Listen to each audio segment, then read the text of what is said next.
హరే కృష్ణ హరే కృష్ణ దండ ప్రణామాలు. అందరి భక్తులకి స్వాగతం. ఈరోజు మన భగవద్గీత చర్చలోకి. సో ముందు మనము జయరాధా మాధవ్ కీర్తన చేసుకొని తర్వాత మన చర్చను ఆరంభిద్దామంట.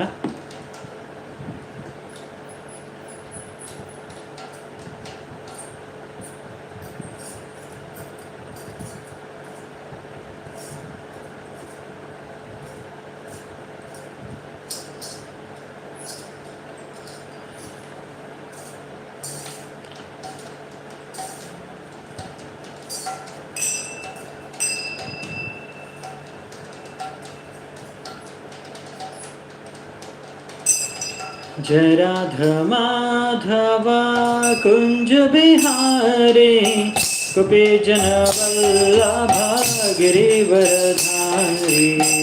जय राधा माधव कुंज बिहारी कुपी जन वल्लभ गिरिवरधारी. जय राधा माधव कुंज बिहारी कुपी जन वल्लभ गिरिवरधारी. जय राधा माधव कुंज बिहारी कुपी जन वल्लभ गिरिवरधारी. जय राधा माधव कुंज बिहारी कुपी जन वल्लभ गिरिवरधारी. जय राधा माधव कुंज बिहारी कुपी जन वल्लभ गिरिवरधारी. यशोदनन्दन व्रजजनरञ्जन यमुनातीरवनचारी. यशोदनन्दन व्रजजनरञ्जन यमुनातीरवनचारी. यशोदनन्दन व्रजजनरञ्जन यमुनातीरवनचारी. यशोदनन्दन व्रजजनरञ्जन यमुनातीरवनचारी. जय राधा माधव कुंज बिहारी कुपी जन वल्लभ गिरिवरधारी.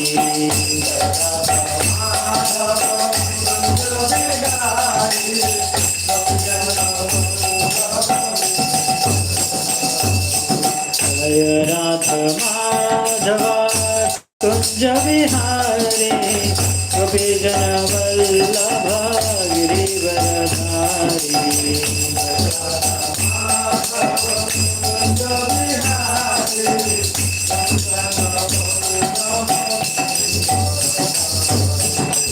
हरे कृष्णा कृष्ण कृष्ण हरे हरे हरे राम राम राम हरे हरे.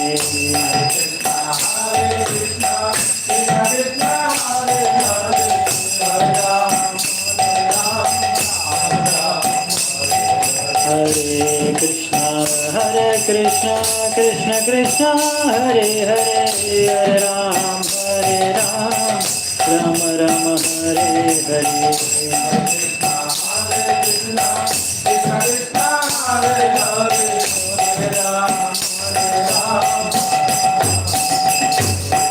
हरे कृष्णा कृष्ण कृष्ण हरे हरे हरे राम राम राम हरे हरे.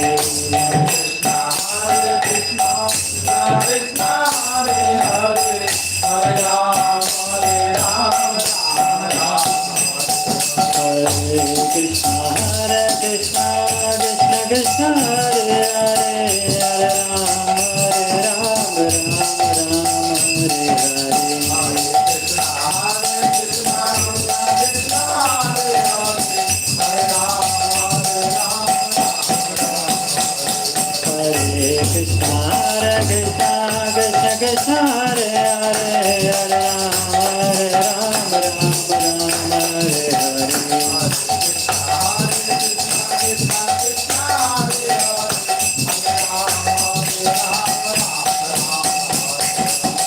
राधा माधव जय राधा माधव, राधा माधव जय राधा माधव।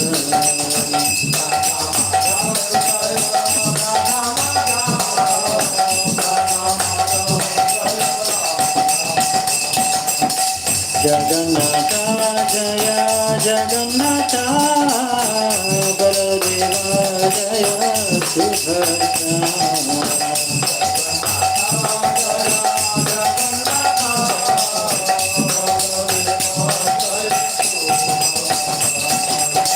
गौरनिताय जय गौरनिताय, गौरनिताय जय गौरनिताय।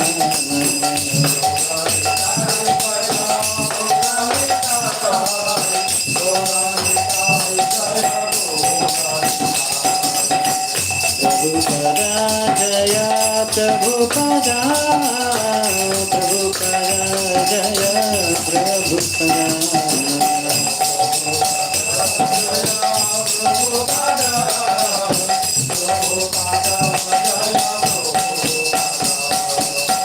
गुरुदेवा जय गुरुदेवा, गुरुदेवा जय गुरुदेवा।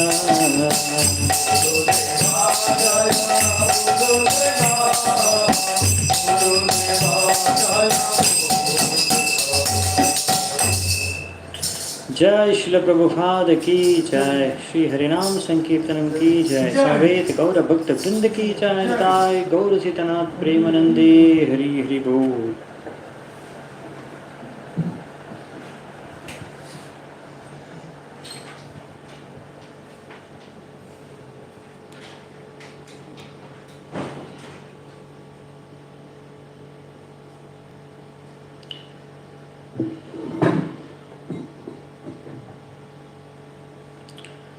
హరే కృష్ణ.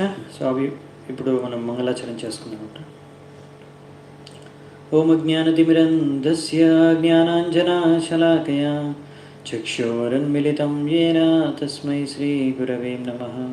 శ్రీచైతన్యమనోభీష్టం స్థాపితం యేన భూతలే స్వయం రూపः కదా మह्यं దదాతి స్వపదాంతికం. వందేహం శ్రీగురుం శ్రీయుతాపదకమలం శ్రీగురున్ వైష్ణవాంశ్చ श्रीरूपं साग्रजातं सहगणरघुनाथान्वितां तं सजीवं साद्वैतं सावधूतं परिजनसहितं कृष्णचैतन्यदेवं श्रीराधा कृष्णपादान् सहगणललिता श्रीविशाखान्वितांश्च नमो ॐ विष्णुपादाय कृष्णप्रेष्ठाय भूतले श्रीमते भक्तिवेदान्त स्वामिनिति नामिने। नमस्ते सारस्वते देवे गौरवाणी प्रचारिणे निर्विशेष शून्यवादी पाश्चात्यदेशधारिणे। नमो महावदन्याय कृष्णप्रेमप्रदायते कृष्णाय कृष्णचैतन्यनामिने गौरत्वसे नमः। हे कृष्णा करुणा सिन्धो दीनबन्धो जगत्पते गोपेश गोपिकान्ता राधाकान्त नमोऽस्तुते।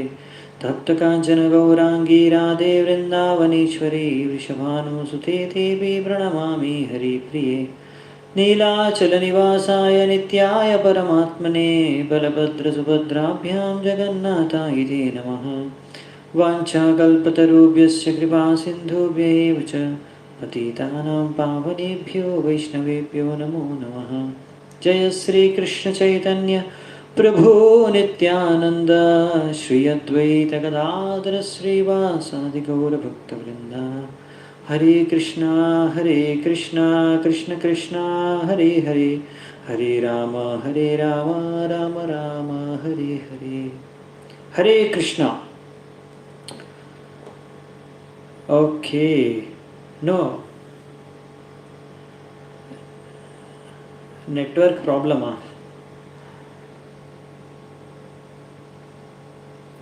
లేదండి, నేను కదలట్లేదు, నేను స్టిల్గా ఉండి ప్రేయర్స్ చేశాను, అందుకే మీకు మూమెంట్ కనిపించలేదు అనుకుంటా. ఓకే,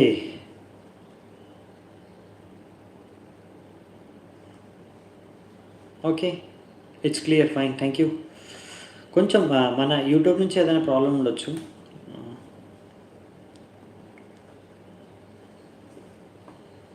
నాకు ఇక్కడ ఎంతమంది వచ్చారంటే ఒక్కరే చూపిస్తున్నారు. క్లాస్ అటెండ్ అయ్యింది ఒక్కరే అని చూపిస్తున్నారు నాకు నెట్లో ఇక్కడ. సో మేబీ యూట్యూబ్ నుంచి ఏదైనా ప్రాబ్లం ఉండొచ్చు. సో మనం ఈరోజు శ్రీమద్ భగవద్గీత 10వ అధ్యాయం నుంచి చర్చించుకుంటున్నాము. నిన్న మనము 18వ శ్లోకం వరకు చూసాము. చాలా ఇంపార్టెంట్ శ్లోకాలు మనము చూసాము. ఈరోజు మొత్తం అధ్యాయాన్ని చూడడానికి ప్రయత్నిస్తున్నాము. ఓకే, ఇప్పటివరకు 49, 50. Okay, thank you very much. Okay, నాకు ఇప్పటివరకు ఒకరే చూపిస్తున్నారు ఇక్కడ 50. Thank you. Okay, that is good. So మనము ఈరోజు నిన్న ఎన్నో ఇంపార్టెంట్ శ్లోకాలు చూసుకున్నాము. అందులో ముఖ్యంగా 4 ఇంపార్టెంట్ శ్లోకాలు. ఆ నంబర్స్ గుర్తున్నాయండి మీకు? జస్ట్ ఈ శ్లోక నంబర్స్ చెప్పగలరా? నిన్న మనం చర్చించుకున్న దాంట్లో 4 చతుశ్లోకి భగవద్గీత, 4 శ్లోకాల్లో భగవద్గీత యొక్క సారాన్ని వర్ణించారు. నిన్న మనం చర్చించుకున్నాము. ఆ శ్లోకాస్ నంబర్ గుర్తున్నాయా మీకు?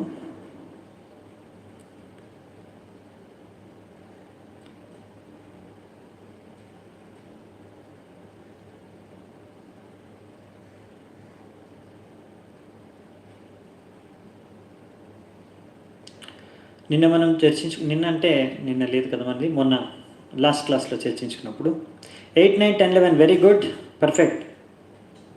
Mallika Anjan, Soumya Mataji, Mallika Mataji. Okay, thank you so much, perfect. Okay, మనము ఈరోజు మరి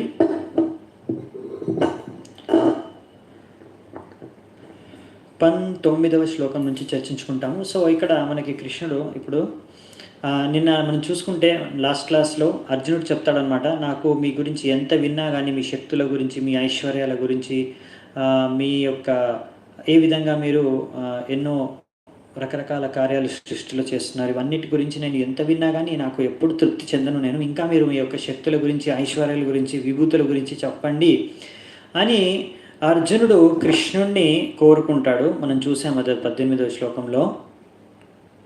సో ఇప్పుడు కృష్ణుడు తన యొక్క ఐశ్వర్యాలు, విభూతి శక్తులు, విభూతి అంటే ఇది మన అధ్యాయం పేరు కూడా అదే కదా, భగవద్ విభూతి యోగా అని.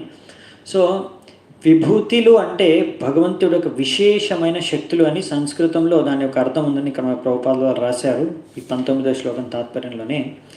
ఎక్సెప్షనల్ ఆపులెన్స్, ఎంతో విశేషకరమైన ఐశ్వర్యాన్నే విభూతి శక్తి అంటే విశేషమైన విశిష్టమైన ఐశ్వర్యం శక్తినే విభూతి అంటాం అనమాట. సో విభూతి అనే శబ్దాన్ని ఇలా ఉపయోగిస్తాం మనము. సో దీని ద్వారా అంటే ఇంకొక అర్థం కూడా ఇక్కడ రాశారు ఏంటంటే, ముఖ్యంగా ఇవి ఎలాంటి ఐశ్వర్యం అంటే దీని ద్వారా భగవంతుడు మొత్తం సృష్టినే శాసిస్తున్నాడు, ఆ సృష్టినే నియంత్రిస్తున్నాడు. అలాంటి ఐశ్వర్య శక్తులు అనమాట ఇవి, వాటిని విభూతి అంటారనమాట.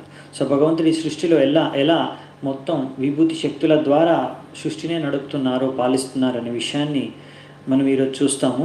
అంటే ఈరోజు మనం చూసే శ్లోకాల్లో మీకు ఒకే థీమ్ ఒకటే ఉంటుంది, మెయిన్ థీమ్ ఒకటే. అంటే మెయిన్ ఒక విషయాన్ని మీరు స్పష్టంగా అర్థం చేసుకోవాలి. ఇక్కడ కృష్ణుడు ఈ అన్నిటిలోనూ ఎందులో చూసినా కానీ అన్నిటిలో శ్రేష్టం, అన్నిటికన్నా బెస్ట్ అది నేనే అంటారు. అంటే నన్ను నా యొక్క శక్తి ద్వారానే ఈ యొక్క వ్యక్తికి కానీ ఆ యొక్క వస్తువుకు కానీ సృష్టిలో అంత ప్రఖ్యాత, అంత విశిష్టత కలిగి ఉంది, ఆ యొక్క శక్తి కానీ ఆ యొక్క ఐశ్వర్యం కానీ కలిగి ఉంది అని చెప్పడానికి అలా కృష్ణుడు చెప్తాడనమాట. ఎలాగైతే మనం పొద్దున కూడా చర్చించుకుంటాం కదా, ఇంతకుముందు కూడా చర్చించుకున్నాము, నరదేవుడి అంటారు. మన రాజుని నరదేవ అని ఎందుకు అంటారు? ఆయన దేవుడిని, మనుషుల మధ్య ఒక దేవుడిని ప్రతినిధిత్వం చేసేది మనుషులకి ఆయన రాజు, అందుకే నరదేవ అంటాం. అలా ప్రతి దగ్గర భగవంతుడిని రిప్రజెంట్ చేసేది, ప్రతినిధిత్వం చేస్తున్నది వ్యక్తి కావచ్చు, వస్తువు కావచ్చు, అది భగవంతుడి నుంచి ఆ వస్తువుకి కానీ ఆ వ్యక్తికి కానీ శక్తి అనేది వస్తుంది అని ఇక్కడ మనకి కృష్ణుడు ఇక్కడ చెప్తున్నాడు అనమాట. ఆ శక్తిని నేనే ప్రసాదిస్తున్నాను, ఆ విధంగా నువ్వు నన్ను చూడొచ్చు. నా యొక్క శక్తి ద్వారానే ఈ యొక్క వస్తువు కానీ ఈ యొక్క వ్యక్తి కానీ ఆ యొక్క ఐశ్వర్యాన్ని ప్రదర్శించగలుగుతున్నాడు, ఆ శక్తిని ఆయన ప్రదర్శించగలుగుతాడు. మీరు ఏదైతే ఆ శక్తి, సామర్థ్యం, ఐశ్వర్యం ఆ వ్యక్తిలో, వస్తువులో చూస్తున్నారో అది నా దగ్గర నుంచి వస్తుంది, దానికి నేనే మూలం, కారణం. సో ఆ విధంగా మీరు ఎప్పుడైతే ఆ శక్తిని, ఐశ్వర్యాన్ని కానీ ఆ విశేషతను కానీ ఆ వ్యక్తిలో కానీ వస్తువులో కానీ చూస్తారో అప్పుడు మీరు అర్థం చేసుకోవాల్సింది ఏంటంటే అది నా నుంచి వస్తుంది, నన్ను గుర్తు చేసుకోండి. ఆ విధంగా మీరు నా సృష్టిలో మొత్తంలో నన్ను మీరు ప్రతి ఒక్క సృష్టిలో ఉన్న ప్రతి ఒక్క సృష్టి యొక్క అంగంలో భాగంలో మీరు నన్ను చూడొచ్చు, నన్ను దర్శనం చేసుకోవచ్చు. ఆ విధంగా అర్థం చేసుకోవచ్చు నేను ఎంత శక్తివంతుడు అని, ఇంకా నాకు ఎన్ని ఐశ్వర్యాలు ఉన్నాయి, ఎంత శక్తులు ఉన్నాయి, నా శక్తులు ఎలా పనిచేస్తున్నాయి. సో ఈ విషయాలు అంటే ఒక సామాన్య మనిషికి మనం కృష్ణుడిని దర్శించుకోలేం కదా. ఇవన్నీ మన సృష్టిలో ఎన్నో విషయాలు చూస్తూ ఉంటాం, వాటిని చూస్తూ కూడా మనం కృష్ణుడిని ఎలా గుర్తు చేసుకోవచ్చు అంటే దాని ద్వారా కృష్ణుడు యొక్క గొప్పతనాన్ని మనం అర్థం చేసుకోవచ్చు. కృష్ణుడు గ్రేట్ అంటాం కదా, ఇప్పుడు భగవంతుడు ఎలా గొప్ప అనే విషయాన్ని మనకి ఇక్కడ విస్తృతంగా వర్ణిస్తున్నారు. అది మన భగవద్గీత, మన శాస్త్రాల యొక్క విశేషత.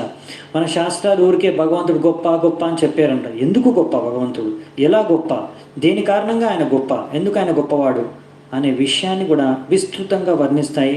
అదే మనం ఈరోజు ముఖ్యంగా చూస్తున్నాం. అందుకే మనం భగవంతుడిని ఆరాధించాలి. ఎందుకు ఆయన భగవంతుడు మహాత్ముడు అంటే గొప్ప వ్యక్తి మనం ఎందుకు గుర్తిస్తున్నాం, ఎందుకు మనం ఆరాధించాలి భగవంతుడిని అంటే ఆ విషయం అర్థం చేసుకోవాలంటే మనం భగవంతుడి శక్తుల గురించి అర్థం చేసుకోవాలి. ఆయన ఎలా మొత్తం సృష్టిని నడుపుతున్నాడు, పాలిస్తున్నాడు, నియంత్రిస్తున్నాడు, శాసిస్తున్నాడు అనే విషయాన్ని మనము ఈరోజు చూడబోతున్నాం అన్నమాట. సో ఈ విషయం మనకు బాగా అర్థమైతే అప్పుడు మనం శ్లోకాలు చాలా ఫాస్ట్గా వెళ్ళిపోతాయి. ఈరోజు శ్లోకాలు ఎక్కువ ఉన్నాయి, నంబరు 19 నుంచి 42 అంటే ఒక విధంగా చెప్పాలంటే 23 శ్లోకాలు. కానీ ఇందులో థీమ్, కన్సెప్ట్ ఒకటే, మన తత్వం, ఈ విషయం గురించి మొత్తం చర్చ అనేది జరుగుతుంది. సో అందుకే ఈ సారాన్ని నేను ముందే ప్రస్తుతిస్తున్నాను, సో దట్ మీకు క్లియర్గా ఉంటుంది అసలు ఏంటి ఇది, కృష్ణుడు ఎందుకు చెప్తున్నాడు అంటే హిమాలయాల్లో నేను అంటే పర్వతాల్లో శిఖరాల్లో మీరు శిఖరాన్ని నేను అంటాడు, మళ్ళీ పర్వతాల్లో హిమాలయాన్ని నేను అంటాడు. అంటే ఏంది, హిమాలయమా కృష్ణుడు అని కాదు. అంటే అందులో అంటే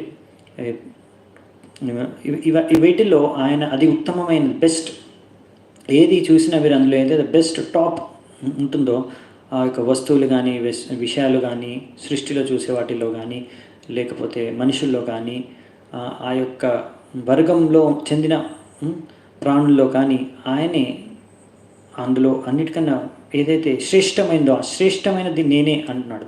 అంటే ఆ శ్రేష్టమైన దాన్ని, ఎందుకంటే మనం అనుకుంటాడు కదా అది గొప్ప అని, అతను గొప్ప, ఆ వస్తువు గొప్ప అని. ఆ గొప్పతనాన్ని ఎక్కడి నుంచి వస్తుంది, ఆ గొప్పతనం నా ద్వారానే వస్తుంది. అందుకే అది మనం అర్థం చేసుకోవాలంటే అది కృష్ణుడు గొప్పతనం అని. అందుకనే మనం ఎప్పుడైనా సరే ఎవరైనా చాలా ఐశ్వర్యాన్ని ప్రకాశిస్తే, ఏదైనా ఆయన శక్తిని కానీ ఐశ్వర్యాన్ని కానీ సామర్థ్యాన్ని కానీ ప్రదర్శిస్తే మనం అర్థం చేసుకుంటాం, మనం గౌరవిస్తాం. ఎందుకు అంటే అది కృష్ణుడి నుంచి వస్తుంది. అంటే కృష్ణుడు ఏదో కారణంగా ఆ వ్యక్తికి కానీ ఆ యొక్క వస్తువుకి కానీ ఆ యొక్క ఐశ్వర్యాన్ని, శక్తిని, సామర్థ్యాన్ని ప్రసాదించాడు కనుక అలా మనం కృష్ణుడిని గుర్తు చేసుకొని ఆ వస్తువుకి కానీ ఈ వ్యక్తికి కానీ గౌరవం ఇస్తాము. లేకపోతే కృష్ణుడిని మనం ఆ విధంగా కూడా గుర్తు చేసుకొని ఆరాధించుకోవచ్చు. సో ఇవన్నీ కృష్ణుడి యొక్క శక్తుల యొక్క సామర్థ్యాన్ని మనం ఇక్కడ చూస్తున్నప్పుడు కృష్ణుడిది 19వ శ్లోకం నుంచి ఇప్పుడు అదే 19-20లో కృష్ణుడు సారంగా చెప్తాడు ఈ విషయాన్ని. మళ్ళీ 21 నుంచి తీసుకొని 39 వరకు మనకు అన్ని విషయాల్లో, వస్తువుల్లో, మనుషుల్లో, ప్రాణుల్లో ఎలా భగవంతుడు సర్వశ్రేష్టమైన ఆ యొక్క విషయం, వస్తువు, ప్రాణిలో సర్వశ్రేష్టమైనది భగవంతుడి శక్తి ద్వారానే అవి ఆ యొక్క ఖ్యాతిని పొందాయనే విషయాన్ని మనము ఈరోజు 21వ శ్లోకం నుంచి 39వ శ్లోకం వరకు చూస్తాము. సో మొదటిగా ఈరోజు మనము 19వ శ్లోకం నుంచి ఆరంభించబోతున్నాం అన్నమాట. నిన్న 18వ నంబర్ శ్లోకం వరకు, నిన్న అంటే లాస్ట్ క్లాస్లో చూసుకున్నాం మనము. సో ఇప్పుడు మొదలు పెడుతున్నాము 19వ నంబర్ శ్లోకం. శ్రీ భగవానువాచ హంతతే కథయిష్యామి దివ్యహ్యాత్మవిభూతయః ప్రధాన్యతః కురు శ్రేష్ఠ నాస్త్యంతో విస్తరస్య మే. సో ఇక్కడ ఏం చెప్తున్నారంటే, నేను ఇప్పుడు మీకు చెప్తాను నా యొక్క ఎంతో అద్భుతమైన ఈ సృష్టిలో ఎన్ని వస్తువులు, ప్రాణులు మీరు చూస్తున్నావో అవన్నిట్లో ఏవైతే ముఖ్యమైన వ్యక్తి కానీ ముఖ్యమైన ప్రాణి, ఆ ముఖ్యమైన గొప్పతనాన్ని ప్రదర్శించే ఆ వస్తువు, ప్రాణి అవన్నీ నా యొక్క అనంతమైన ఐశ్వర్యాల్లో అవి కొన్నిటిని మాత్రమే వాటి ద్వారా మీరు అర్థం చేసుకోవచ్చు నా అనంతమైన ఐశ్వర్యాల్ని. ఎందుకంటే నా అనంతమైన ఐశ్వర్యాలు అనంతం. సో అన్నీ మీరు అర్థం చేసుకోలేరు, అన్నీ మీరు చూడలేరు. కనుక కొన్ని మాత్రం మీకు చెప్తున్నాను, నా యొక్క ఐశ్వర్యాలు కొన్ని మాత్రమే నీకు చూపిస్తున్నాను. ఇప్పుడు ఒక ఉదాహరణకి నువ్వు అర్థం చేసుకోవడానికి, అవునా? నాస్తి అంతో విస్తరస్ ప్రధానయత కురు శ్రేష్ఠ. ప్రధానంగా కొన్ని మాత్రం మీకు ఇప్పుడు చెప్తున్నాను, ప్రధానమైనవి మాత్రం. అహం ఆత్మా గుడాకేశ సర్వభూతాశయస్థితః అహం ఆదిశ్య మధ్యం చ భూతానామంత ఏవ చ. సో ఇక్కడ ఏం చెప్తున్నారంటే అహం ఆత్మ గుడాకేశ. ఓ అర్జున, ప్రతి ఒక్కరి యొక్క ఆత్మలో, అంటే ప్రతి ఒక్కరి ఆత్మ నేనే, అంటే పరమాత్మ రూపంలో భగవంతుడు సర్వాంతర్యామి, ప్రతి ఒక్క ప్రాణి లోపల ఉంటాడు. అంతేకాకుండా ఈ సృష్టిలో కూడా భగవంతుడు, మనం గుర్తించుకున్నాం కదా ముందు కూడా, ఎలాగైతే భగవంతుడు ఈ యొక్క మొత్తం భౌతిక సృష్టిలో కారణోదాక్షాయ విష్ణు లేకపోతే మహావిష్ణువు రూపంలో వస్తాడు. అంటే ఈ మొత్తం సృష్టికి మహావిష్ణు పరమాత్మలాగా. ఆత్మని అనుకోండి, పరమాత్మని అనుకోండి ఇప్పుడు ఇక్కడ. ఎందుకంటే ఇది మన జీవి లోపల మనం ఆత్మ, ఇంకా మనతో పాటు భగవంతుడు ఉంటాడు పరమాత్మ. సో ఎలాగైతే మనము శరీరం, మనం ఆత్మ ఉంటేనే కదండి శరీరం పనిచేసేది, శరీరం పెరుగుతుంది, ఇంకా మనం ఎన్నో అద్భుత కార్యాలు కూడా చేయగలుగుతాం. వాటన్నిటికి ఎలా చేయగలుగుతున్నాం మనము శరీరం కూడా పెరుగుతుంది, ఎదుగుతుంది. ఎందుకంటే మన ఈ శరీరం లోపల ఆత్మ మనం ఉన్నాం కాబట్టి, ఆత్మ ఉన్నందుకే. అవునా? అలాగే ఈ యొక్క సృష్టిలో ఎన్నో విశేషతలు మీరు చూడొచ్చు, ఎన్నో విషయాలు సృష్టి జరుగుతుంది భౌతిక రూపంగా మనం కనిపించేవన్నీ కూడా అందులో ఆ ఆత్మ ఎవరంటే భగవంతుడు. ఆ సృష్టికే ఆత్మ ఆ మహావిష్ణువు ఉన్నాడు కనుకనే. మహావిష్ణువు లేకుంటే ఈ సృష్టిలో ఏమీ జరగదు. ఈ విషయాన్ని మనం ఇంకా స్పష్టంగా అంటే విస్తృతంగా భాగవతంలో చర్చించుకుంటాము 2, 3, 4 స్కందాల్లో, అప్పుడు చూద్దామంట. కానీ ఇక్కడ మాత్రం మనం సంక్షిప్తంగా అర్థం చేసుకోవడానికి ప్రయత్నిస్తున్నాం. అలాగే మళ్ళీ మన మహావిష్ణువు నుంచి మీకు తెలిసిందే కదా, బ్రహ్మాండాలు వస్తాయి. ఒక్కొక్క బ్రహ్మాండంలో మళ్ళీ మహావిష్ణువు ఆ బ్రహ్మాండం పనిచేయాలి అంటే ఆ బ్రహ్మాండం లోపల కూడా సృష్టి ఇంకా మరియు పాలన ఇంకా సంహారం మరియు అంతేకాకుండా ఎన్నో రకాల జీవుల సృష్టి ఇంకా ఎన్నో రకాల పరివర్తనలు జరగాలి అంటే ఏదైనా సరే ఎదగడానికి అన్న పరివర్తన అందులో ఎప్పుడైతే గర్భోదాక్ష విష్ణు ప్రవేశిస్తాడో అప్పటి నుంచి అన్నీ స్టార్ట్ అయ్యింది, ఆరంభమయ్యాయి. సో అంటే ఆ యొక్క మొత్తం బ్రహ్మాండానికి గర్భోదాక్ష విష్ణు ఆత్మలాగా. అలాగే ప్రాణులందరి హృదయాల్లో పరమాత్మ రూపంలో క్షీరోదాక్ష విష్ణు విస్తారమై ఉంటాడనమాట. సో ఇలా భగవంతుడే అదే చెప్తున్నాడు ఇక్కడ, అహం ఆత్మ గుడాకేశ. అర్జునుడు ఇక్కడ గుడాకేశ అంటున్నాడు. ఎందుకంటే ఇక్కడ చెప్పారు అర్జునుడు మీకు తెలుసు గుడాకేశాన్ని ఎందుకంటారంటే నిద్రను జయించాడు. నిద్ర అనేది తమోగుణాన్ని, అంధకారాన్ని వ్యక్తం చేస్తుంది అనమాట. మీరు అంధకారంలో తమోగుణంలోనే పడుకుంటారు అందరూ. సో అలాంటి అంధకారాన్ని, తమోగుణాన్ని కూడా జయించిన, అజ్ఞానాన్ని కూడా జయించిన వ్యక్తి అర్జునుడు. అందుకే అలాంటి అజ్ఞానం, అలాంటి తమోగుణం, అలాంటి అంధకారం నుంచి ముక్తుడైన అర్జునుడు కాబట్టి అతను అర్థం చేసుకోగలడని ఇప్పుడు కృష్ణుడు నువ్వు అలా అర్థం చేసుకోగలవని నీకు చెప్తున్నా అర్జున అని దీని అర్థం అన్నమాట. అహం ఆత్మా గుడాకేశ సర్వభూతాశయస్థితః అహం ఆదిశ్చ మధ్యం చ భూతానామంత ఏవ చ. సో అందరిలో నేను పరమాత్మ రూపంలో ఉండడం కాదు, నేను సృష్టికి ఆరంభంలో, మధ్యలో, అంతంలో, అంతే కదా. భగవంతుడు ఉన్నాడు కనుకనే సృష్టి జరిగింది, పాలన జరుగుతుంది, సంహారం జరుగుతుంది. సో ఈ విషయాలు మనకు ఇంకా భగవద్గీతలో చెప్పినట్టుగా ఇక్కడ కృష్ణుడు ఎన్నో ఉపనిషత్తుల్లో కూడా రాశారనమాట. మనం ఇప్పుడు ఇక్కడ 2, 3 ఉదాహరణలు ఇచ్చాడు ప్రభుపాదులు, చూద్దామంట. సుబలి ఉపనిషత్తులో రాశారంట, ప్రకృత్యాది సర్వభూతాంతర్ యామి సర్వశేషి చ నారాయణ. సో అక్కడ కూడా అదే చెప్తున్నారు, ప్రకృతిలో ఆది సర్వభూతాంతర్ యామి సర్వశేషి చ నారాయణ. అవే విషయాలు చెప్తున్నారు ఇక్కడ మనం తెలుసుకున్నట్టుగా. ఇక్కడ భగవంతుడు పరమాత్మ రూపంలో మొత్తం ఈ సృష్టిలో ఉంటారు, ఇంకా అన్ని జీవుల్లో ఉంటారు అని. అలాగే ఇక్కడ 3 పురుషావతారాలు అన్న విషయం మనం భాగవతంలో ఆల్రెడీ చదువుకున్నాము. ఆ విషయాలు మళ్ళీ ఇంకా సాత్వత తంత్రంలో కూడా రాశారంట. విష్ణుస్తు 3 రూపాణి పురుషాఖ్యాన్యతో విదుః చెప్పారు ఇక్కడ. విష్ణోస్తు 3 రూపాన్ని, 3 రూపాల్లో విష్ణువు పురుష అవతారం, పురుషాఖ్యాని అతో విదుః ఉంటారని చెప్పారనమాట. 3 అవతారాల్లో ఈ యొక్క సృష్టిలో ఉండి సృష్టి, పాలన, సంహారం అన్నీ చూసుకుంటారనమాట. ఇంకా బ్రహ్మదేవుడు, శివుడు అందరు ఉంటారు, కానీ వాళ్ళందరూ కూడా మన విష్ణువు నుంచే సృష్టించబడ్డారు కదా. అందుకే అలా విధంగా బ్రహ్మ సంహితలో మనకు తెలుసు, ఈ శ్లోకం వినుంటారు, యః కారణార్ణవ జలే భజతి స్మ యోగా నిద్రామన. సో ఇందులో కూడా మనకి చెప్తున్నారన్నమాట కృష్ణుడు ఎలా ఈ యొక్క సృష్టికి కారణం మహావిష్ణువు అని. సో ఈ విధంగా ఇప్పుడు సృష్టి గురించి ఒక సంక్షిప్త రూపంలో చెప్పారు. ఇప్పుడు సృష్టిలో ఒక్కొక్క విషయ వస్తువుని తీసుకొని కూడా చెప్తారనమాట. ఇప్పుడు మొదట 21వ శ్లోకం నుంచి ఇప్పుడు ఆరంభం అవుతుంది. ఇక్కడ నుంచి కొంచెం స్పీడ్గానే పోతాం మనము. మధ్యలో ఎక్కడెక్కడ కొద్దిగా మాట్లాడుకోవాలో చర్చించుకోవాలో కొన్ని విషయాలు అక్కడ చెప్పుకుంటూ వెళ్ళిపోదామంట. ఆదిత్యానామహం విష్ణోర్ జ్యోతిషాం రవిరంశుమాన్ మరీచిర్ మరుతామస్మి నక్షత్రాణామహం శశి. ఇప్పుడు ఏం చెప్తున్నారంటే ఇక్కడ ఆదిత్యాల్లో నేను విష్ణువుని. విష్ణు ఒక అవతారం ఉంటుంది ఆదిత్యాలు, ఆయన వామన అవతారం. మీకు తెలిసే ఉంటుంది వామన దేవుడు. మీరు ఆ వామన దేవుడికి ఇంకో పేరు కూడా ఉంది, ఏంటో తెలుసా? ఉపేంద్ర అని. ఇంద్రుడికి తమ్ముడిలాగా ఆయన జన్మ ఎత్తి వస్తాడంట, అవతరిస్తాడు. ఎందుకంటే ఈ యొక్క దేవతల యొక్క తల్లి అదితి. అందుకే అదితి యొక్క పుత్రుల్ని దేవతల్ని ఆదిత్యాస్ అని కూడా అంటారనమాట. ముఖ్యంగా ఇదనమాట. ఆదిత్యాస్ అంటే వీళ్ళు అదితి యొక్క పుత్రులు. అలాగే ఈ దైత్యులు వీళ్ళందరూ దితి యొక్క పుత్రులు, వాళ్ళని దైత్యాస్ అంటారు.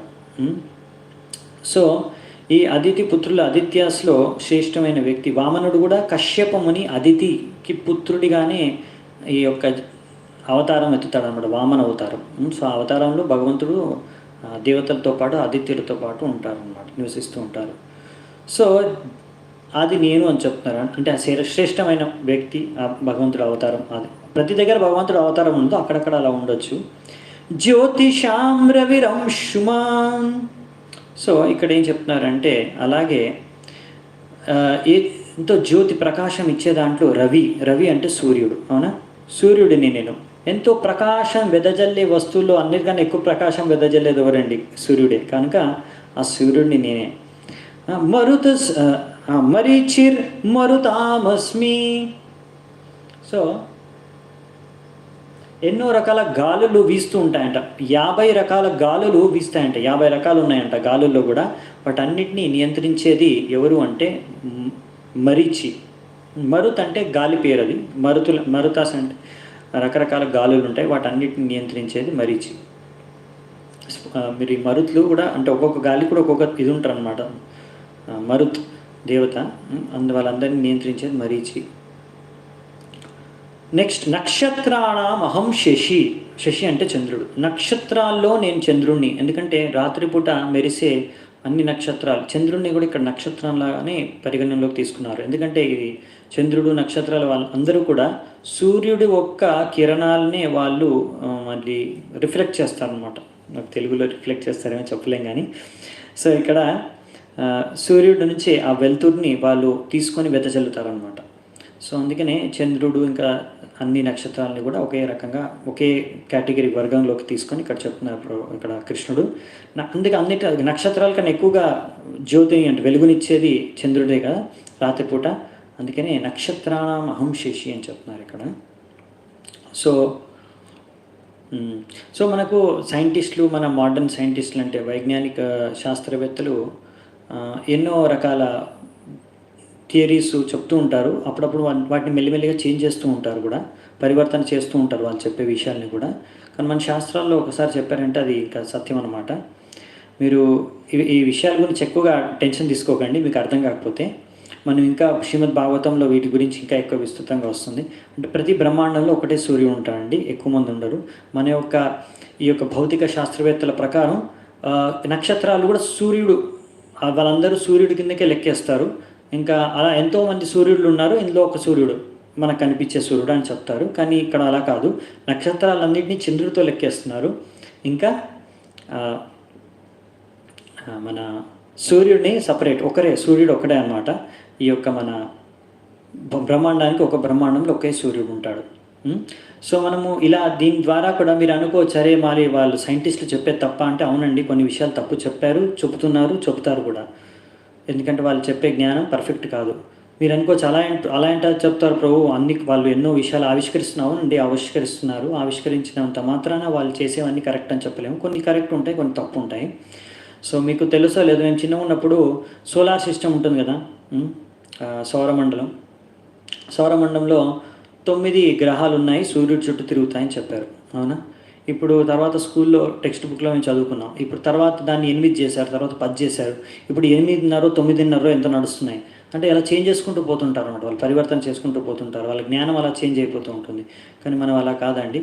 మనవి ఫిక్స్ జ్ఞానం ఉంటుంది. మనం ఒకసారి మన శాస్త్రాల్లో ఉండే అన్ని పర్ఫెక్ట్ నాలెడ్జ్ ఉంటుంది. అందుకే మనకి ఈ విషయాలన్నీ కూడా విస్తృతంగా ఈ విషయం ఇప్పుడు నేను ఎక్కువగా చర్చించుకోను. ఎందుకంటే భాగవతం 5వ స్కందంలో అధ్యాయాలు నిండి ఉంటాయి. అయినా కానీ అది అర్థం చేసుకోవడం కష్టము.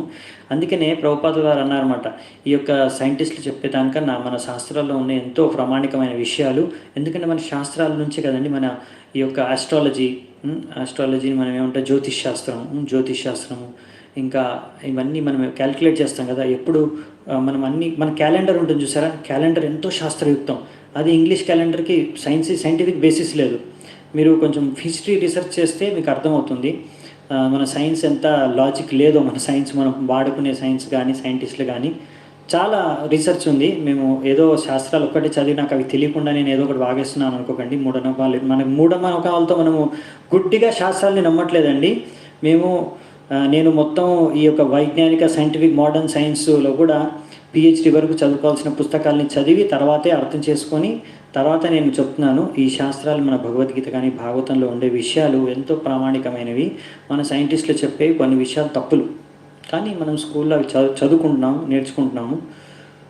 ఇంకా అది మన మీద ఆధారపడి ఉంటుంది, మనము స్వీకరించాలా వద్దనేది తెలివితోని.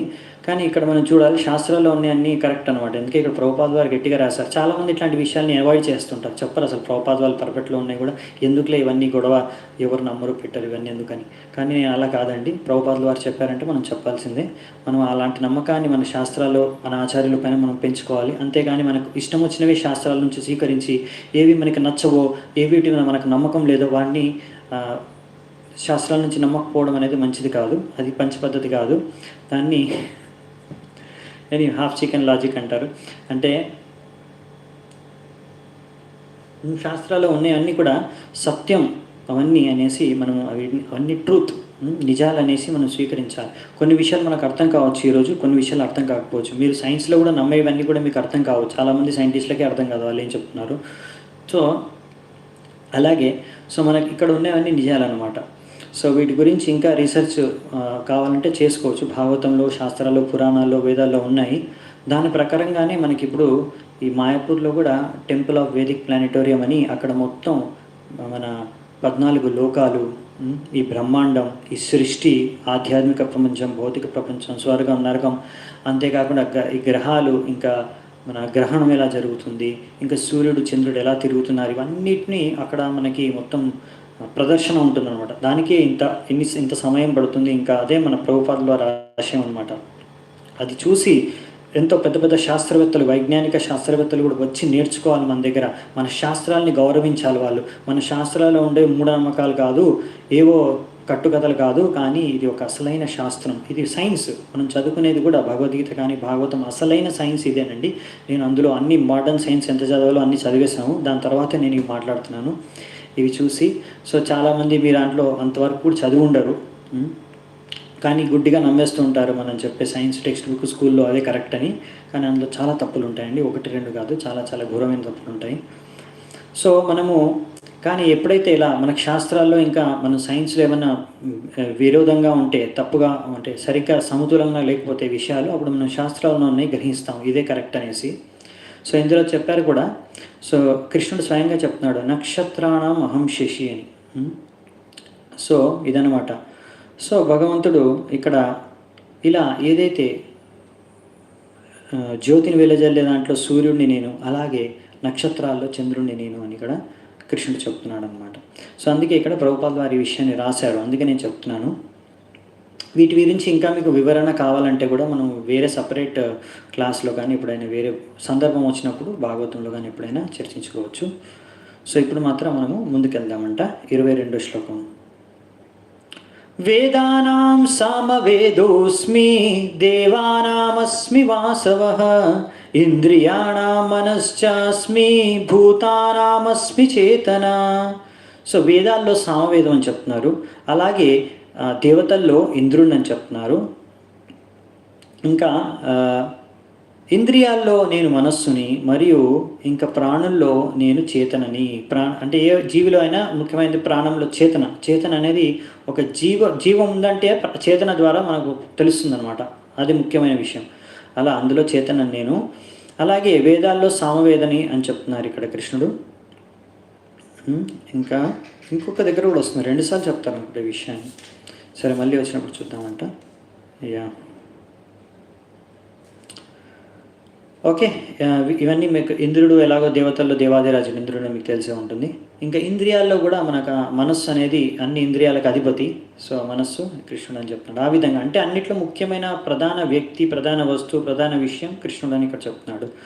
రుద్రాణం శంకరశ్చాస్మి విత్తేశో యక్ష రాక్షసాం వసూనాం పావకశ్చాస్మి మేరు శిఖరిణామహం. ఇక్కడ ఏం చెప్తున్నారంటే రుద్రుల్లో మొత్తం 11 మంది రుద్రావతారాలు ఉంటారు. అందులో ముఖ్యమైన రుద్రావతారం శివుడు. ఆ శివుణ్ణి నేనే, శంకర అది నేనే. రుద్రాణం శంకరశాస్మి. యక్ష రాక్షసుల రాజు ఆయన అధిపతి కుబేరుణ్ణి, అది నేను. వసుస్లో అగ్ని నేను. అలాగే ఇంకా శిఖరాల్లో ఇక్కడ మేరు పర్వతాన్ని నేను, మేరు శిఖరాన్ని నేను అని చెప్తున్నారనమాట. నెక్స్ట్ వచ్చేసి పురోదశాం చ ముఖ్యం మాం విద్ధి పార్థ బృహస్పతిం సేనానినామహం స్కందః సరసామస్మి సాగరః. ఇంకా పురోదశాం చ ముఖ్యం మాం, ఇక్కడ ఏం చెప్తున్నారంటే పురోదశాం చ ముఖ్యం మాం అంటే పురోహితుల్లో చీఫ్ ప్రీస్ట్ ఎవరు అంటే బృహస్పతి. ఎలాగైతే ఇంద్రుడు దేవాదిరాజు ఇంద్రుడు, ఆయన యొక్క గురువు బృహస్పతి, అలాగే పురోహితుల్లో ఆయన ముఖ్యమైన పురోదశ ప్రీస్ట్. అలాగే ఇక్కడ విధిపాత బృహస్పతి. సేనానినాం అహం స్కంద అంటే కార్తికేయుడు, శివుడు పార్వతి యొక్క కుమారుడు కార్తికేయుడు, ఆయన సేనాపతి అనమాట. మన దేవతల యొక్క సైన్యానికి ఆయనే సేనాపతి. సో అందరి సైన్యాల్లో సేనాధిపతిలో శ్రేష్టమైన సేనాపతి అంటే ఆ కార్తికేయుడు, స్కందుడు, ఆయనే నేను అని చెప్తున్నాడు ఇక్కడ. సేనానినాం అహం స్కంద సరసామస్మి సాగర. ఎన్నో సరస్సులు, నీటి జలాశయాలు, అన్నిటికన్నా పెద్ద జలాశయం అంటే సముద్రం, అది నేనే అని ఇక్కడ చెప్తున్నాడు కృష్ణుడు. నెక్స్ట్ చూద్దాం 25వ శ్లోకం. మహర్షిణాం భృగురహం గిరామస్మేకమక్షరం యజ్ఞానాం జపయజ్ఞోస్మి స్థావరాణాం హిమాలయః. సో ఇక్కడ ఏం చెప్తున్నారంటే ఋషులు, మహారుషుల్లో అందరికనే ముఖ్యమైన ఒక ప్రముఖ ఋషి భృగు ఋషి, అది నేనే. అలాగే గిరామస్మ్యేకమక్షరం, గిరం అంటే అది మన శబ్దాల్లో వైబ్రేషన్, శబ్దాల్లో దివ్య శబ్దమైన ఓం, అది నేనే. అలాగే యజ్ఞానాం జపయజ్ఞోస్మి, యజ్ఞాల్లో అన్ని రకాల యజ్ఞాలు ఉంటాయి కదండి, అందులో జపం అది నేనని చెప్తున్నారు. అందుకే మనం ఈ కలియుగంలో పాటించేది ఏంటంటే హరినామ సంకీర్తన యజ్ఞ, ఇది కూడా యజ్ఞ అనమాట. భగవంతుడి నామ కీర్తన జపం చేయడం కూడా ఒక యజ్ఞ అనమాట. సో ఈ భగవంతుడి నామయజ్ఞ, భగవంతుడిని నామం జపించడం కూడా ఒక యజ్ఞ, అదే సర్వశ్రేష్టం. అందులో అది నేను. ఎందుకంటే మీరు ఏ రకమైన యజ్ఞాలు తీసుకోండి, అన్ని యజ్ఞాల్లో భగవంతుడి నామం అనేది జపిస్తారు. అది అన్నిటికన్నా సారం అనమాట. అందుకే ఆ భగవంతుడి నామం జపించడమే ఆ యజ్ఞంలో సారం. అందుకే మనము డైరెక్ట్ ఆ సారాన్ని మనము ఇక్కడ జపయజ్ఞ హరే కృష్ణ మహామంత్రం జపిస్తాం కదా. హరే కృష్ణ కృష్ణ కృష్ణ హరే హరే, హరే రామ రామ రామ హరే హరే, అది కృష్ణుడు చెప్తున్నాడు ఇక్కడ. యజ్ఞానాం జపయజ్ఞోస్మి, జపయజ్ఞం అది నేను అని చెప్తాడు. స్థావరాణాం హిమాలయ, స్థావరాల్లో అంటే ఇక్కడ మాకు ముందు మేరు పర్వతం శిఖరాల్లో ఆయన నేను మేరు పర్వతం అని చెప్పారు, ఇక్కడ స్థావరాల్లో హిమాలయం అని చెప్పారు. ఎందుకంటే అన్నిటికన్నా పెద్ద మౌంటైన్. అంటే ఇందులో రెండిట్లో డిఫరెన్స్ ఏంటంటే మేరు పర్వతం కదులుతుందంట, మనకు సముద్రం అంతా నీళ్ళల్లో కూడా చూస్తాం. అందులో వస్తుంది, అందులో మందార పర్వతం అనుకుంటా. ఓకే, మేరు పర్వతం కదులుతుంది, ఇందులో హిమాలయం అనేది కదలదు, ఒకటే దగ్గర ఉంటుంది. స్థావరం ఒకే దగ్గర ఉంటుందన్నమాట, కదలదు. అట్లా కదలని వస్తువుల్లో అన్నిటికన్నా పెద్దది హిమాలయం. సో ఆ హిమాలయాన్ని నేనే అని చెప్తున్నారు అనమాట ఇక్కడ. అశ్వత్థః సర్వవృక్షాణాం దేవర్షిణాం చ నారదః గంధర్వానాం చిత్రరథః సిద్ధానాం కపిలో మునిః. అలాగే అశ్వత్థ సర్వవృక్షాణం, అన్ని వృక్షాల్లో ప్రముఖమైన వృక్షం అశ్వత్థ వృక్షం, మర్రి చెట్టు. ఈ అశ్వత్థ వృక్షం నేను, అంటే ఆ వృక్షాల్లో. అలాగే దేవర్షినానాం చ నారద, దేవర్షులలో నారదుణ్ణి నేను. అలాగే గంధర్వుల్లో చిత్రరథుణ్ణి నేను. అలాగే సిద్ధ పురుషులలో కపిల దేవుణ్ణి నేను. కపిల దేవుడు భగవంతుడు ఒక అవతారమే. అది మనం ఆయన గురించి కూడా భాగవతం 3వ స్కందంలో చదువుతాం. ముఖ్యంగా ఆయన శిక్షణలు, ఇంకా చాలా ఆయన యొక్క జీవిత విషయాల్ని మనం చదువుతాము, అక్కడ చూద్దామంటాం. నెక్స్ట్ 27వ శ్లోకం చూద్దాం. ఉచ్చైశ్రవసం అశ్వానాం విద్ధి మామృతోద్భవం ఐరావతం గజేంద్రాణం నారాణం చ నరాధిపం. ఇక్కడ ఏం చెప్తున్నారంటే, సముద్రం అంతన లీల జరిగినప్పుడు అప్పుడు అందులోంచి విషం వచ్చింది, అమృతం వచ్చింది. అదే సమయంలో అక్కడ అందులోంచి ఈ యొక్క ఐరావత అనే ఒక ఎలిఫెంట్, ఏనుగు వచ్చింది. అలాగే గుర్రం పేరు, అందులోంచి ఒక సర్వశ్రేష్టమైన గుర్రం కూడా వస్తుంది. ఆ యొక్క అమృతంలో మంతన చేసినప్పుడు, అమృతం కోసం సముద్రం మంతన చేసినప్పుడు ఆ యొక్క దాంట్లోంచి వచ్చిన సర్వశ్రేష్టమైన గుర్రం వచ్చేసి దాని పేరు ఉచ్చైశ్రవ. సో ఇందులో అంటే గుర్రాల్లో సర్వశ్రేష్టమైన గుర్రం ఉచ్చైశ్రవ నేను. ఏనుగుల్లో ఎంతో ప్రముఖమైన ఏనుగు వచ్చేసి ఐరావత. ఆ ఐరావతమే మన ఇంద్రుడి యొక్క వాహనం అన్నమాట. సో అలాగే మన మనుషుల్లో రాజు, ఆయన నరదేవుడు. అలా నరానాం చ నరాధిపం. సో ఆయన రాజుని నేను నరుల్లో. సో ఈ విధంగా ఇక్కడ చెప్తున్నారనమాట. సో కపిలుడు కూడా మనకి చెప్పింది భక్తి యోగనే, సాంఖ్య యోగ ద్వారా భక్తి యోగాన్ని చెప్తాడు. అంటే ఎన్నో రకాల యోగా చెప్పినా కానీ లాస్ట్కి భక్తి యోగతో కంక్లూడ్ చేస్తారనమాట. ఎలాగైతే భగవద్గీతలో ఎన్నో యోగాల గురించి కృష్ణుడు చెప్పి భగవద్గీతలో కూడా భక్తి యోగా అనేది శ్రేష్టం అని ఎలా చెప్తారో, అలాగే కపిలుడు కూడా సాంఖ్య యోగం నుంచి కూడా చెప్పేసి తర్వాత అన్ని విధాలుగా అన్నింటినీ శ్రేష్టమైనది, ఉన్నతమైనది భక్తి యోగా అనేసి ఆ శిక్షణల్లో చెప్తారు. ఆ శిక్షణలన్నీ 3వ స్కందంలో ఉన్నాయి. సో భగవంతుడి అవతారమే. సో ఆయన కూడా అంటే అన్నిటికన్నా ఉన్నతమైనది భగవంతుడికి భక్తి అనే విషయాన్ని చర్చిస్తాడు.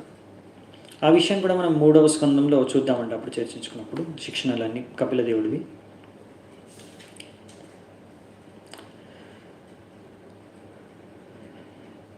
ఓకే, నెక్స్ట్ వచ్చేసి ఆయుధానామహం వజ్రం ధేనూనామస్మి కామదుక్ ప్రజనశ్చాస్మి కందర్పః సర్పాణామస్మి వాసుకి. సో ఇక్కడ ఏం చెప్తున్నారంటే, ఆయుధానాం అహం వజ్రం, ఆయుధాల్లో నేను వజ్రం. వజ్రం అనేది థండర్ బోల్ట్, ఇంద్రుడి యొక్క ఆయుధం. అది ఎంతో ప్రముఖమైన ఆయుధం, అందులో నేను అదే అంటాడు. అలాగే గావిల్లో సురభి, అది నేను. అలాగే సంతానం ఉత్పత్తి చేయడానికి కారణమైన వాటిల్లో ముఖ్యమైన కారణం కందర్ప, అది నేను. అలాగే సర్పాలలో వాసుకిని అని ఇక్కడ చెప్తున్నారనమాట. సో అందుకే ఇక్కడ ప్రభుపాదులు రాస్తారనమాట.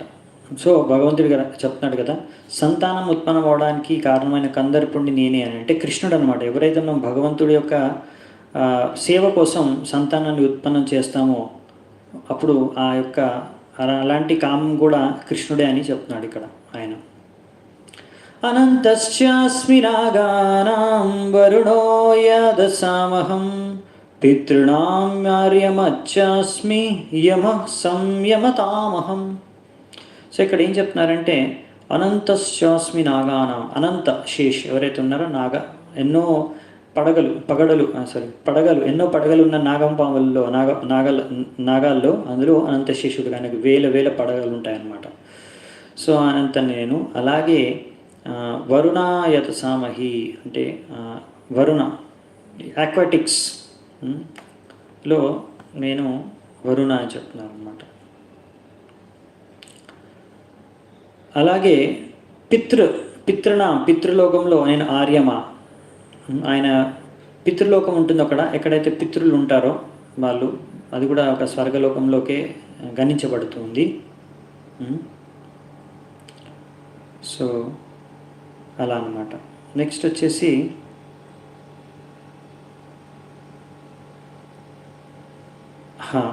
యమ సంయమతామహం.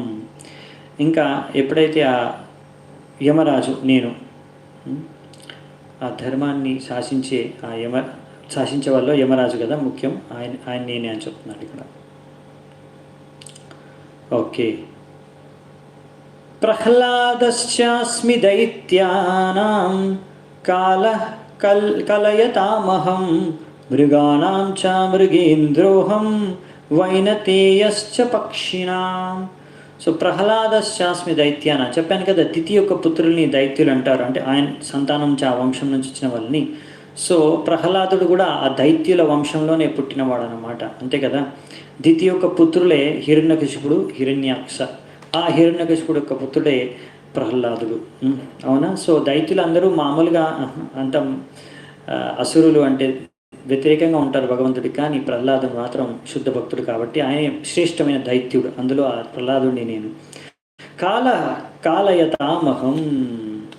అలాగే కాలాన్ని ఎవ్వరు ఎదురించలేని వాటిల్లో కాలాన్ని నేనే, అంటే నేను అని చెప్తున్నాడు. అలాగే ఈ యొక్క బీస్ట్స్ ఏమని ఇక్కడ మృగాల్లో నేను సింహాన్ని అని చెప్తున్నారు ఇక్కడ. మృగాణం చ మృగేంద్రోహం. మృగేంద్రు అంటే కింగ్ ఆఫ్ యానిమల్స్, లయన్. అలాగే పక్షులలో నేను వైనితేయ అంటే వినీత, ఆమె యొక్క పుత్రుడైన గరుడు అనమాట, గరుడు దేవుడు. గరుడ ఆయన పక్షుల రాజు, పక్షిరాజు గరుడు, ఆయన్ని నేనని చెప్తున్నాను అనమాట.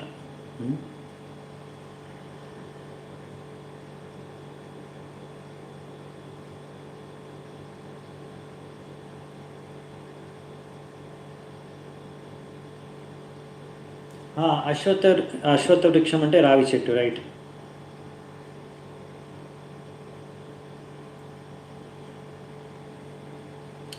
సముద్రమంతం లీల మనకి భాగవతంలో నాకు తెలిసి 8వ స్కందంలో ఇక్కడ వస్తుంది అనుకుంటా.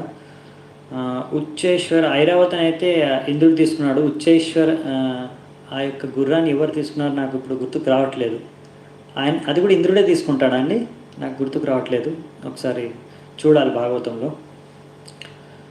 పవనః పవతామస్మి రామః శస్త్రభృతామహం జశానాం మకరశ్చాస్మి శ్రోతసామస్మి జాహ్నవి. సో ఇక్కడ మనకి చెప్తున్నారనమాట.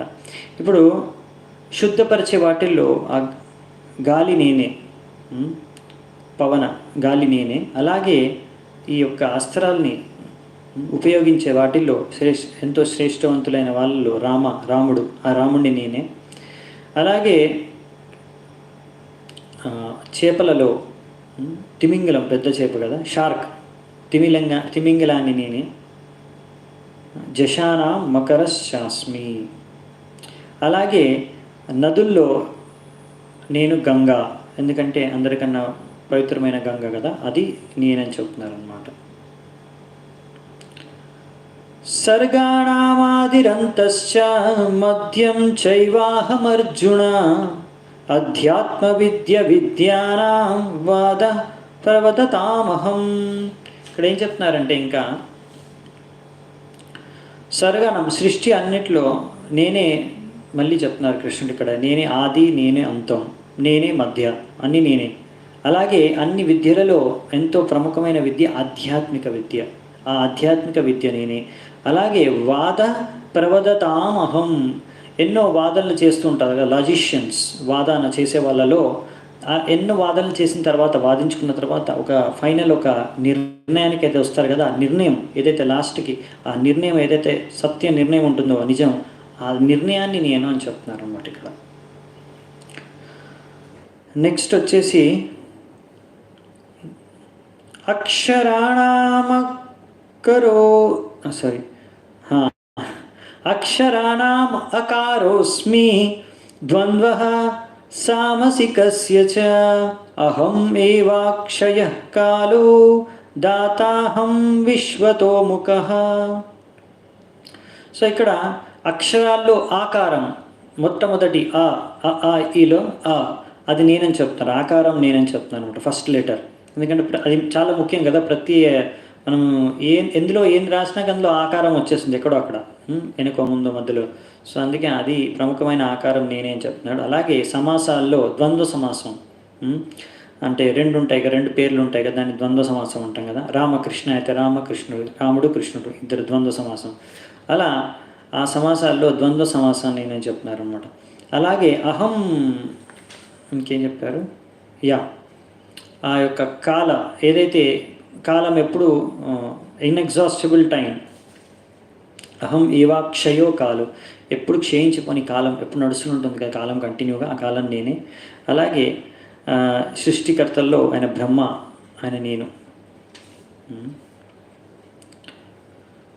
మృత్యు అంటే అందరిలో ఎంతోమంది సృష్టిస్తారు, మీరు నేను కూడా ఏదైనా సృష్టించవచ్చు, కానీ బ్రహ్మదేవుడు మన మనుషులందరిలో అందరికన్నా మంచి సృష్టికర్త అంటే బ్రహ్మదేవుడే, అది ప్రముఖుడు, ఆయనే కృష్ణుడు నేనే అని చెప్తున్నాడు.